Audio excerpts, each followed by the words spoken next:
Saúdo a igreja com a graça e a paz de nosso Senhor e Salvador Jesus Cristo. Amém? Amém. Glória a Deus. Estou agradecendo pela vida do nosso irmão amado, pastor Abraão. Glória a Deus que o irmão está aqui. Nós oramos também pela nossa irmã Zé. E eu queria pedir à igreja que estivesse orando. No final do culto nós vamos orar mais uma vez pela saúde da pequena Mariana. Mariana é a netinha da nossa irmã Tomires. Mariana tem estado nesses dias adoentada e já foi levada para um hospital e os médicos não descobrem. Ela tem 6 meses. Fica difícil para a família assistir aquela situação e não ver resultados, mas o nosso Deus é Deus de saídas, é um Deus de cura. Que o Senhor possa tocar aquele corpinho de Mariana e possa restaurar a sua saúde, da louvor e honra da sua glória, em nome de Jesus. Amém? Amados, vamos abrir nossa Bíblia na primeira epístola de Pedro, capítulo 1, do versículo 3 até o versículo 12. Eu estou falando devagar porque eu tenho uns inspetores. Tem uns inspetores aqui na frente, desse lado e desse lado, que eles ficam sempre de olho naquilo que eu digo. E eu estava ali achando graça porque a letra do louvor estava completamente palatinada, né? E o louvor foi uma bênção. Com a letra baratinada e tudo, foi uma bênção. Domingo passado, eu estava pregando um texto de Tiago, se não me falha a memória. E aí, no meio da mensagem, eu citei um texto de Apocalipse. Eu dizia que o Senhor, eis que está à porta e bate. E era para ter dito: se você abrir, né, ele entrará e será com você. E eu disse: se você entrar, ele abre. E o meu inspetor-mor não falou nada, porque ele sempre puxa minha orelha aqui. Ele está de olho até as vírgulas. E quando foi ontem, eu não me dei conta, porque eu não assisto nunca as mensagens. E quando foi ontem, meu genro, que é o segundo inspetor, e ele disse que domingo ela se superou. Domingo ela disse que se você entrar, ele abre. Como é que você pode entrar e Jesus abrir? Bom, mas isso não tem importância, porque o Senhor, Ele conserta, o Senhor, Ele ministra o nosso coração. E eu tenho certeza que a mensagem atingiu o objetivo. Amém? Mas vamos abrir nossa Bíblia nesse texto. Todos acharam? Amém. 1 de Pedro, capítulo 1, do versículo 3 até o 12. Diz assim a palavra do Senhor: Bendito Deus e Pai de nosso Senhor Jesus Cristo, que segundo a sua muita misericórdia, nos regenerou para uma viva esperança, mediante a ressurreição de Jesus Cristo dentre os mortos, para uma herança incorruptível, sem mácula, imacessível, reservada nos céus para vós outros, que sois guardados pelo poder de Deus, mediante a fé, para a salvação preparada para revelar-se no último tempo. Nisso exultais, embora no presente, por breve tempo, se necessário sejais contristados por várias provações, para que, uma vez confirmado o valor da vossa fé, muito mais preciosa do que o ouro perecível, mesmo apurado por fogo, redunde em louvor, glória e honra na revelação de Jesus Cristo, a quem, não havendo visto a mais, no qual não vendo agora, mas crendo exultais, com alegria indizível e cheia de glória, obtendo o fim da vossa fé, a salvação da vossa alma. Foi a respeito desta salvação que os profetas indagaram e inquiriram, os quais profetizaram acerca da graça a vós outros destinada, investigando atentamente qual a ocasião ou quais as circunstâncias oportunas indicadas pelo Espírito de Cristo que neles estava, ao dar de antemão testemunho sobre os sofrimentos referentes a Cristo e sobre as glórias que os seguiriam. a eles foi revelado que, não para si mesmos, mas para vós outros, ministravam as coisas que agora vos foram anunciadas por aqueles que, pelo Espírito Santo enviado do céu, vos pregaram o Evangelho, coisas essas que os anjos anelam prescrutar. Amém? Amém. Vamos orar mais uma vez. Querido Deus e Pai Celestial, nós te louvamos, bendizemos o teu santo nome, particularmente eu te agradeço, porque apesar de mim, o Senhor tem sustentado, o Senhor tem conduzido, o Senhor tem nos sustentado mesmo com sua mão direita fiel, e apesar de mim, Senhor, o Senhor tem feito a sua obra através desse vaso, que muitas vezes tem a cabeça tão confusa. Que o Senhor possa ministrar ao nosso coração, continuar ministrando ao nosso coração, aos nossos corações essa noite, em nome de Jesus. Amém? Amém. Glória a Deus. Queridos, eu comecei a fazer uma releitura de Pedro, de 1 de Pedro. Saí de Tiago, comecei a fazer uma releitura da primeira epístola de Pedro. E essa carta, particularmente, ela me encanta de uma maneira muito especial, porque essa carta ela tem sido chamada de Carta da Esperança, de Epístola da Esperança, assim como o apóstolo Pedro tem sido chamado de Apóstolo da Esperança. Ou seja, é uma carta que foi escrita para encorajar os santos perseguidos, creio que não só nos dias que essa carta foi escrita, mas os santos sofredores, perseguidos de todas as épocas. Então, queridos, o texto lido, ele é considerado o texto áureo da epístola, pois encoraja os santos perseguidos a se manterem firmes, olhando para a alegria, as alegrias e glórias por vir, advindas da herança eterna da salvação. Eu queria parar um pouquinho aqui e chamar a atenção dos amados. Eu sempre insisto para que a igreja estude a palavra, leia a palavra, busque meditar nos textos da palavra. E eu tenho pensado muito acerca da salvação em Cristo Jesus. A salvação é obra de Deus, e aqueles que foram salvos foram regenerados pelo Espírito de Deus, foram transformados, tiveram os seus espíritos mortos, recriados pelo Espírito de Deus. Esses têm uma alegria interior, esses têm uma esperança, esses têm algo indizível dentro do coração, tem algo sobrenatural se movendo dentro deles, que é a presença viva e gloriosa do Espírito Santo de Deus. Eu nunca vi um só regenerado, um só nascido de novo, pessimista. Todo aquele que é nascido de novo, ele é cheio de uma esperança viva, porque a esperança para nós, ela não é um sentimento, a esperança para nós, ela é uma pessoa, chamada Cristo Jesus. E Jesus Cristo em nós é a esperança da glória.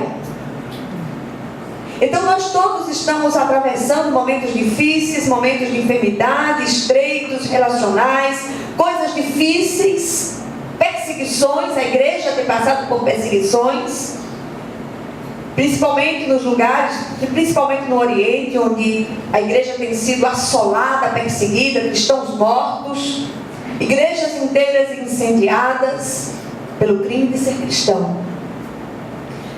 Mas outro dia eu vi um testemunho de um desses cristãos, não me lembro agora se na Síria, enfim, e aquele homem, ele saiu do islamismo, teve um encontro pessoal com Jesus que restaurou a vida dele, e esse homem ficou tão apaixonado por Jesus que saiu a pregar o Evangelho, tornou-se um ministro da palavra. E numa das suas saídas para ministrar a palavra entre o seu povo, Ao voltar, encontrou toda a sua família dizimada. E ali a casa incendiada, os filhos degolados, a esposa degolada. E a imagem desse homem sentado diante dos cadáveres, e ele olhando para cima como se visse aquele que é invisível. E aí alguém disse: você vai continuar falando desse Cristo? Ele disse: vou. Nada vai me impedir de falar daquele que me alcançou, daquele a quem eu encontrei. Então eu queria que vocês parassem um pouco nessa noite. Eu sei que muitos de vocês estão vivendo momentos difíceis, estreitos, muito estreitos. E eu queria pedir que vocês parassem um pouco, deixassem que o Espírito de Deus ministrassem aos seus corações, mesmo com a minha cabeça confusa. Outro dia eu citei Romanos 28:8, eu queria dizer Romanos 8:28. Mas o Espírito de Deus, Ele pega a palavra, leva até os seus ouvidos e faz com que essa palavra ela seja geradora de vida para o seu coração. Quando se pensa em salvação, esse termo parece que está tão desgastado no meio daqueles que se chamam de cristãos, que invariavelmente remete muitos a imaginar que essa obra se limita apenas a uma espécie de apólice de seguro contra o fogo do inferno. E a salvação, a gente sabe que é infinitamente mais do que isso. A obra da cruz, ela é infinitamente maior, ela é completa, produz uma salvação perfeita, incorruptível, sem mácula, imarcessível. Há uma regeneração do espírito morto, e tem uma frase de Paul Washer que eu gosto demais. Ele diz o seguinte: o universo foi criado a partir do nada, mas o homem recriado, regenerado, foi feito a partir de uma massa corrompida. Nós estávamos mortos nos nossos delitos e pecados, separados de Deus por causa da nossa natureza caída, e o Senhor, através da obra de Cristo na cruz do Calvário, da entrega dele na cruz do Calvário, nós fomos alcançados, regenerados. O Senhor vivificou o nosso espírito morto, e isso é motivo para nós exultarmos de alegria, é um motivo para nós termos esperança, é motivo para nós não olharmos para as coisas que estão à nossa volta, as coisas circunstanciais. Eu acho muito interessante porque o nosso amado irmão Abraão, ele tem passado por estreitos na área de saúde, mas você conversa com esse homem e ele é cheio de alegria do Espírito. Por quê? Porque ele enxerga aquele que é invisível. Aleluia. Ele não olha para as circunstâncias. Há uns dias atrás nós pregamos a palavra, eu acho que não foi num culto de quinta-feira, eu já nem lembro mais. E uma irmãzinha que chegou aqui na igreja de cadeira de rodas, essa querida irmã, ela disse, ouviu a palavra, ninguém fez o apelo, não precisa fazer o apelo, porque a palavra toca, a palavra vai lá dentro, não precisa você insistir emocionalmente para que as pessoas se posicionem por Jesus, porque a palavra ela cumpre seu papel. E aquela irmã disse: olha, eu quero esse Jesus, eu quero esse Jesus lindo. E naquele dia, eu acho que foi no culto de domingo, me parece que foi, acho que o pastor Abraão que estava pregando, não sei, aquela irmã ouviu a palavra e ela hoje está aqui na igreja sem cadeira de rodas. Aleluia! Ela está de pé para a honra e glória do nome do nosso Deus. Essa é a herança imarcessível, a herança incorruptível, a herança que não murcha, a herança que não se acaba, é uma herança eterna. Então, queridos, em nome de Jesus, eu queria que nós prestássemos um pouco atenção. Deixa as coisas de lado, deixa o celular de lado, deixa as mensagens do celular de lado, deixa o WhatsApp, tem uma história do WhatsApp agora, que eu não sei o que é isso, mas enfim. Para com isso e olha para cá e presta atenção para aquilo que o Espírito está ministrando ao seu coração. Esta é uma herança eterna que deve produzir em nós uma viva esperança. Eu gosto de demais da palavra esperança. Gosto demais dessa palavra. E ninguém pode tirar isso de nós. Ninguém pode nos arrebatar das mãos daquele que nos regenerou. Porque essa obra, quando acontece, ela não é desfeita. Então, em nome de Jesus, que você possa recobrar seu ânimo, que você possa recobrar sua alegria. Nós temos uma pátria celestial, nós não somos dessa terra, nós estamos passando por este mundo. Eu tenho certeza que a irmã Zélia, que está naquele leito de UTI, eu não sei se ela está lúcida ou não está lúcida, mas se ela está lúcida, eu tenho certeza que a alegria daquela mulher é uma coisa invisível. Todas as vezes que ela passa por aqui, que a gente tem a oportunidade de falar, de conversar, ela está sempre falando desse Cristo, sempre se voltando para Ele e apresentando esse Cristo às pessoas. E olha que ela enfrentou muitas coisas, enfrentou um câncer, enfrentou tantos problemas de saúde, mas o Senhor tem propósito nessas coisas todas. Na nossa vida. Então, queridos, testemunhar na perspectiva da vitória tem se tornado cada vez mais raro no meio do povo de Deus.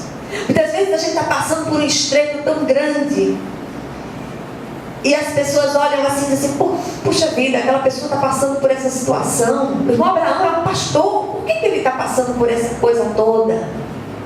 Mas a gente enxerga a vitória. A gente enxerga esse Cristo, que é o Cristo da vitória, que é o Cristo que nos espera, é o Cristo que nos aguarda, é o Cristo que fez tudo por nós, que se deu por nós. Ainda que curas físicas não venham, ainda que resoluções temporais não venham, a cura maior já aconteceu. Aleluia. A herança maior nós já temos.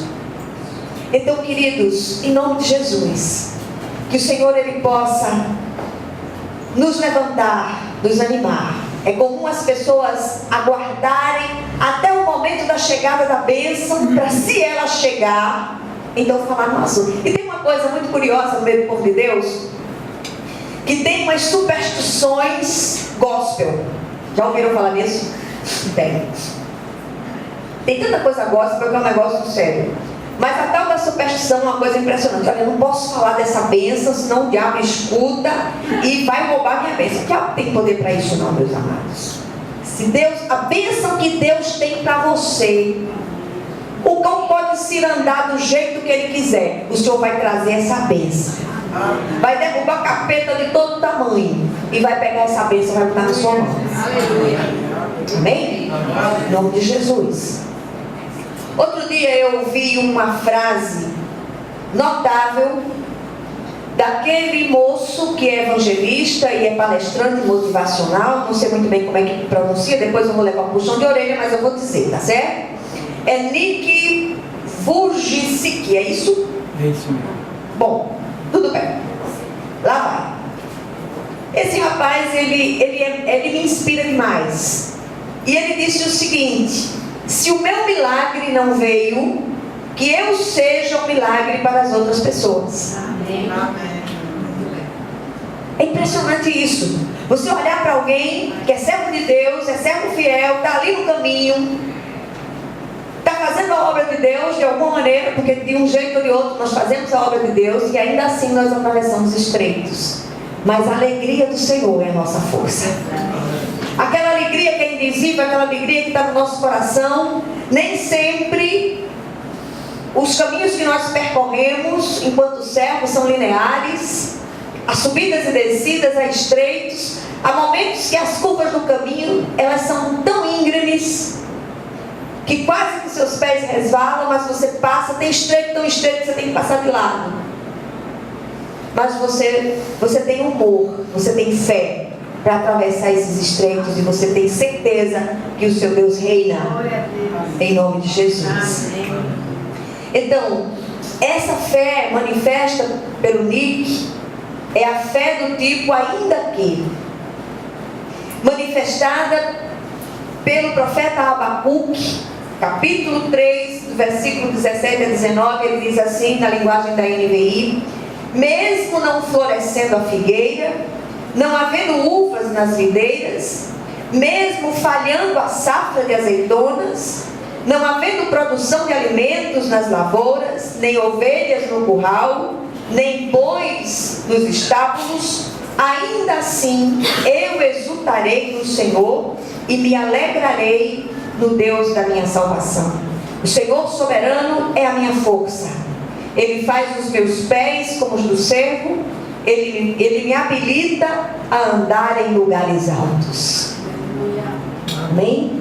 Queridos, isso não é circunstancial, essa alegria não é circunstancial, ela é sobrenatural. Ainda que tudo à nossa volta esteja desabando, mas nós cremos no Deus que é vivo. O olhar daquele que foi regenerado não está nas coisas temporais. E aquele que enxerga a herança eterna da salvação, enxerga tudo nessa perspectiva. Nada importa, porque eu tenho o meu Senhor. Amém. Eu sei a quem eu sirvo. Eu sei quem é o Deus a quem eu sirvo. Ele é um Deus de milagres. Eu creio em milagres. Eu creio na ação poderosa do Espírito. Eu creio nos dons do Espírito. Mas eu creio também na soberania do Deus que é vivo e poderoso para fazer infinitamente mais de tudo aquilo quanto pedimos ou pensamos, segundo o seu poder que opera em nós. Os leitores de Pedro, dispersos, precisavam de uma palavra de ânimo, de uma palavra de esperança. E eles devem recobrar o ânimo, a esperança em meio ao sofrimento por 3 razões. E eu queria compartilhar essas 3 razões e buscar ratificação para essas 3 razões em outros autores da palavra. Primeira razão, dos versículos 3 a 5, porque eles foram regenerados para uma viva esperança, a salvação eterna. Então, a primeira coisa que nós precisamos focar nesta noite: há sofrimento no nosso meio, muitos. Há estreitos a serem atravessados, muitos. Mas nós podemos ter alegria, em primeiro lugar, porque nós somos regenerados para uma viva esperança, que é a salvação eterna. O texto diz, na linguagem da NVI: bendito seja o Deus e Pai de nosso Senhor Jesus Cristo, conforme a sua grande misericórdia, Ele nos regenerou para uma viva esperança por meio da ressurreição de Jesus Cristo dentre os mortos, para uma herança que jamais poderá perecer, macular-se ou perder o seu valor. Herança guardada nos céus para vocês, que mediante a fé são protegidos pelo poder de Deus, até chegar à salvação prestes a ser revelada no último tempo. Nós já recebemos. E olhamos e contemplamos no futuro, seguimos posicionalmente, nós já recebemos, mas aguardamos aquele dia glorioso quando Jesus chegar. Aguardamos a segunda vinda de Jesus com muita ansiedade no coração por aquele dia glorioso. Vivemos nessa perspectiva. Não podemos perder isso de vista. E se essa palavra ela entrou no seu coração, se essa palavra ela tocou a profundidade no seu coração, eu tenho certeza que você vai dizer o quê? Você vai perceber todas as coisas se esvaziando de sentido. Amém? Amém. Nós depositamos o nosso amor, a nossa confiança, a nossa esperança em tantas pessoas e tantas coisas. Mas quando nós focamos no Cristo, esperamos no Cristo, depositamos nossa expectativa no Cristo, as coisas começam a se mover para nós. Amém. Amém? E é curioso que Paulo usa a mesma expressão usada por Pedro. Bendito seja o Deus e Pai de nosso Senhor Jesus Cristo. Bendito seja o Deus e Pai de nosso Senhor Jesus Cristo. O outro texto que eu quero trazer para vocês está em Colossenses 1:27. A ele quis Deus dar a conhecer entre os gentios a gloriosa riqueza deste mistério, que é Cristo em vocês, a esperança da glória. Cristo em nós, esperança da glória. Segunda pergunta, Cristo está em você?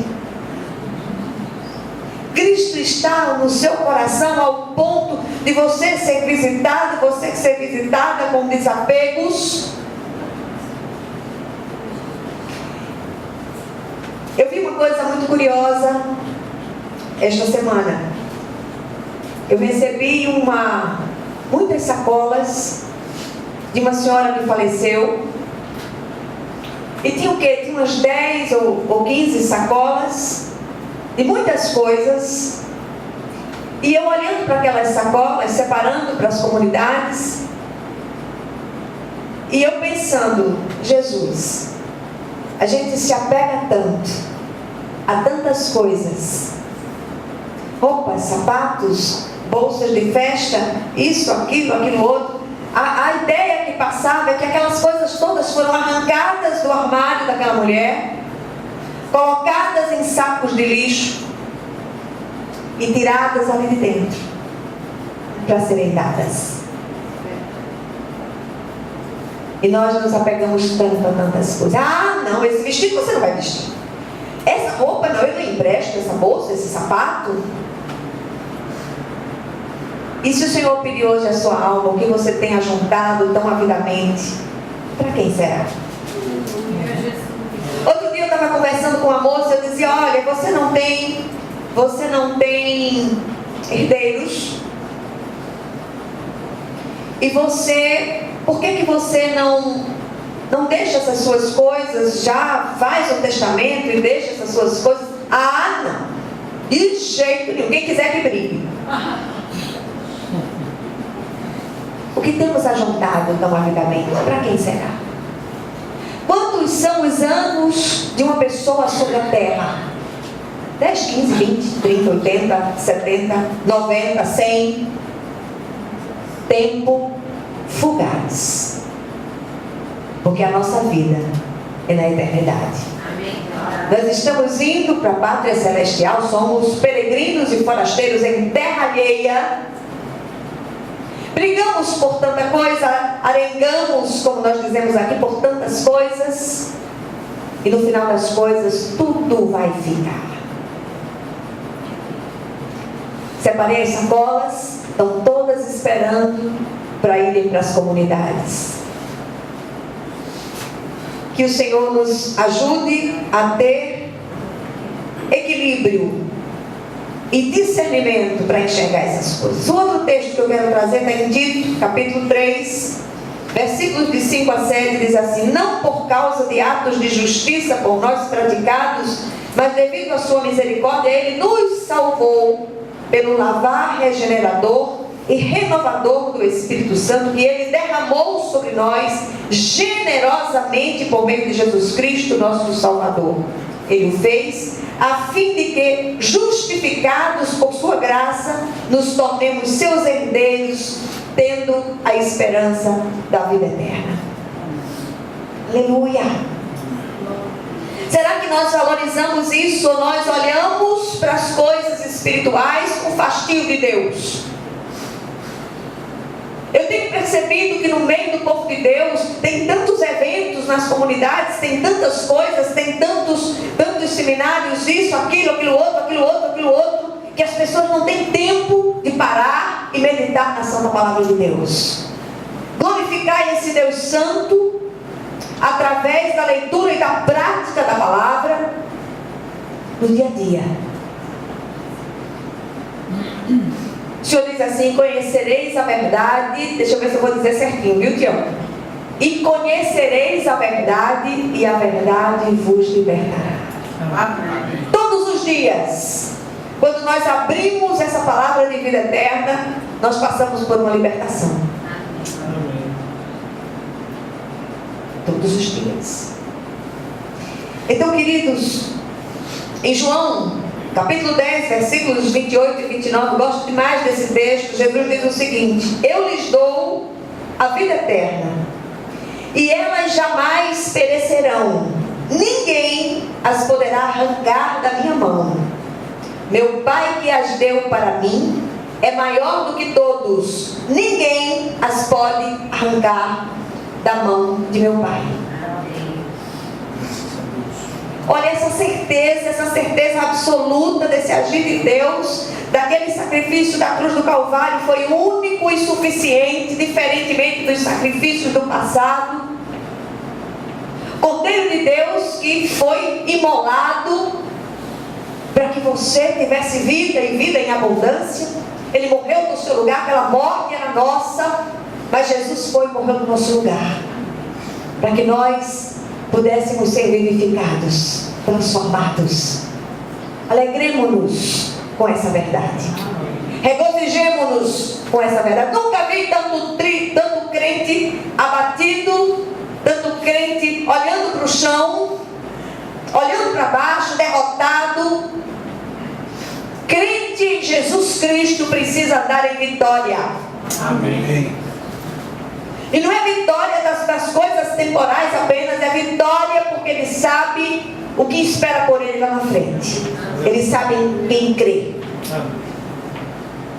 Não é que o regenerado em Cristo Jesus, ele não perde. O pecado para o regenerado é um acidente de percurso. Ele não permanece no pecado, porque vem um constrangimento tremendo por aquele ato de indignidade que ele está fazendo contra a santidade de Deus, e ele se volta para o Senhor em arrependimento sincero de coração. Mas aquele que continua pecando, ele pode ter sido batizado 500 vezes. A mãe dele pode ter parido ele dentro da igreja visível, do templo, mas ele não foi transformado, ele não foi regenerado. Regeneração, meus amados, é obra de Deus, não de homens. Amém? Amém. Essas são algumas dentre muitas escrituras que ratificam aquilo que nós estamos falando nessa noite. Segunda razão pela qual os leitores de Pedro podem ter ânimo e ter esperança: os sofrimentos que experimentam confirmam o valor da fé salvífica. Aliás, os que perseveram até o fim são os salvos. Bem? Versículos 6 a 9 diz assim: nisso vocês exultam, ainda que agora, por um pouco de tempo, devam ser entristecidos por todo tipo de provação. Assim acontece para que fique comprovado que a fé que vocês têm, muito mais valiosa do que o ouro que perece, mesmo que refinado pelo fogo, é genuína e resultará em louvor, glória e honra quando Jesus Cristo for revelado. Mesmo não tendo visto, vocês o amam. E apesar de não o verem agora, creem nele e exultam com alegria indizível e gloriosa, pois vocês estão alcançando o alvo da sua fé, a salvação das suas almas. Salvação gera fruto, dignos de arrependimento. Regeneração genuína gera mudanças efetivas de vida. Eu queria convidá-los a ouvirmos outras autoridades no assunto. Jesus, em Mateus 5,12, ele diz: alegrem-se e regozijem-se, porque grande é a recompensa de vocês nos céus, pois da mesma forma perseguiram os profetas que viveram antes de vocês. O apóstolo Paulo, falando aos Coríntios na segunda carta, capítulo 4, versículos de 16 a 18, ele diz o seguinte: por isso não desanimamos, embora exteriormente estejamos a desgastar-nos, interiormente estamos sendo renovados dia após dia, pois os nossos sofrimentos leves e momentâneos estão produzindo para nós uma glória eterna que pesa mais do que todos eles. Assim, Fixamos os olhos não naquilo que se vê, mas no que não se vê, pois o que se vê é transitório, mas o que se não vê é eterno. Amém. Amém? Amém. Provações passam. E assim como alguém que recebe, quando queremos ver o caráter de alguém, é só dar dinheiro a essa pessoa e poder. Aí você vai ver o caráter. Para que você conheça a fé de alguém, dê provas, tribulações. Aí você vai ver se o sujeito tem fé ou não tem, se ele foi regenerado de verdade ou não. Amém? Hebreus capítulo 11, versículo 1, o autor de Hebreus diz assim: ora, a fé é a certeza daquilo que esperamos e a prova das coisas que não vemos. Grandes coisas fez o Senhor por nós. Por isso nós estamos alegres. Por isso nós precisamos ser alegres. O cristão triste difama seu Senhor. E quando nós vemos um cristão triste, como disse certo pensador, que eu não me lembro agora, para variar eu nunca me lembro, ele disse que quando um cristão é triste, tem um vazamento no seu depósito espiritual. Onde é que está o seu vazamento? E a terceira razão pela qual nós podemos ter esperança, nós podemos ter alegria, é que esta herança eterna, que é a salvação, é plano de Deus e já foi anunciada pelos santos profetas do passado, algo tão grandioso que até os anjos ansiavam observar, prescrutar. Versículos 10 a 12 dizem o seguinte: foi a respeito dessa salvação que os profetas que falaram da graça destinada a vocês investigaram e examinaram, procurando saber o tempo e as circunstâncias para os quais apontava o Espírito de Cristo que neles estava, quando lhes predisse os sofrimentos de Cristo e as glórias que se seguiriam àqueles sofrimentos. A eles foi revelado que estavam ministrando não para si próprios, mas para vocês, quando falaram das coisas que agora lhes foram anunciadas, por meio daqueles que lhes pregaram o Evangelho pelo Espírito Santo enviado do céu, coisas que até os anjos anseiam observar. A salvação é uma obra tremenda, não foi uma obra de última hora, não foi um plano B de Deus. O Senhor planejou isso desde tempos eternos. Nós não podemos perder de vista. O Senhor simplesmente não chegou assim: vou tirar esse da fila do inferno e vou botar esse na fila do céu. Não foi assim, meus amados. O Senhor tem um plano para cada um de nós. Amém? Mateus 13:17 diz o seguinte: pois eu lhes digo a verdade, muitos profetas e justos desejaram ver o que vocês estão vendo, mas não viram, e ouvir o que vocês estão ouvindo, mas não ouviram. Nós somos privilegiados. Nós nos transformamos, fomos transformados por Deus, uma vez regenerados, nos tornamos habitação do Deus eterno, morada do Espírito Santo. Que nós possamos parar e pensar nesse grande privilégio, mas nessa grande responsabilidade de sermos santuários vivos do Deus vivo. 2 de Pedro, capítulo 1, versículo de 19 a 21, diz o seguinte: Pedro fecha o assunto dizendo: assim, temos ainda mais firme a palavra dos profetas, e vocês farão bem se a ela prestarem atenção, como a uma candeia que brilha em lugar escuro, até que o dia clareie e a estrela da alva nasça em seus corações.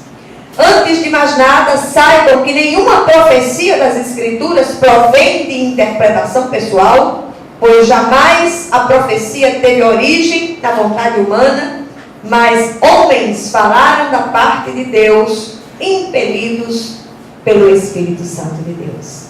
Amém? Amém. Que nós aprendemos com o apóstolo da esperança nesse texto tão vivo das Escrituras. Em primeiro lugar, já fomos regenerados para uma viva esperança, a eterna salvação, não há o que temer. Segundo lugar, os sofrimentos transitórios desta vida não podem ser comparados às alegrias e glórias por vir. Por maiores que sejam as nossas vitórias nas lutas daqui, elas são pálidas sombras diante do que nos espera na pátria celestial. Recobremos o ânimo. Recobrem o ânimo. Como diz o apóstolo Paulo falando aos Filipenses, alegrai-vos. Digo-vos outra vez, alegrai-vos. Em terceiro lugar, os sofrimentos do tempo presente apenas confirmam a nossa fé, especialmente a salvífica. Os salvos perseveram até o fim, pois sabem em quem creem e sabem o que se operou neles. E em último lugar, a salvação é plano de Deus desde tempos eternos.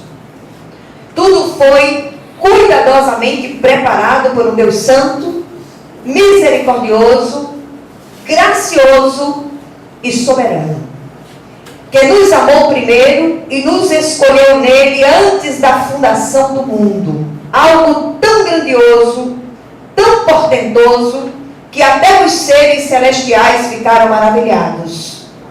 Alegremos-nos no Cristo, Ele que é a nossa esperança viva.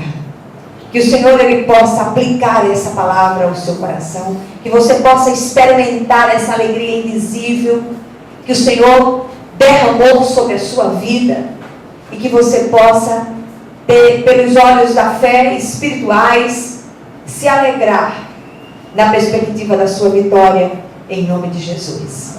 Amém? Glória a Deus.